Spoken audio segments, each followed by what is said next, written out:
నా ఆత్మమా ప్రభువును స్తుతింపుము, అతని ఉపకారములను వేనిని మరువకుము. 103వ కీర్తన 2వ వచనం.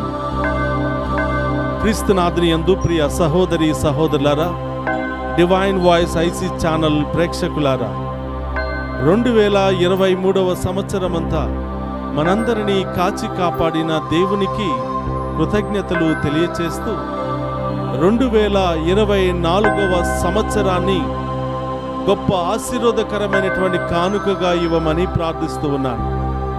డివైన్ వాయిస్ ఐసీ ఛానల్ తరపున మీ అందరికీ నూతన సంవత్సర శుభాకాంక్షలు తెలియచేస్తూ ఉన్నాను. ఆ దేవాతి దేవుడు మిమ్ము, మీ కుటుంబాలను, మీ బిడ్డలను ఏరాళముగా దీవించి శాంతి సమాధానముతోనూ, సంతోషముతోనూ, మంచి ఆయుధారోగ్యాలతోనూ, దీర్ఘాయుషుతోనూ, సిరి సంపదలతోనూ దీవించాలి అని ప్రార్థిస్తూ ఉన్నాను. ఈ 2024వ సంవత్సరం అంతా కూడా దేవుడు మీ ప్రత్యేకమైన ఉద్దేశాలన్నీ కూడా నెరవేర్చి, మీ కలలన్నీ కూడా పండించి మిమ్మల్ని హేరాళముగా దీవించునుగాక. Once again I wish you a very happy new year. God bless you all.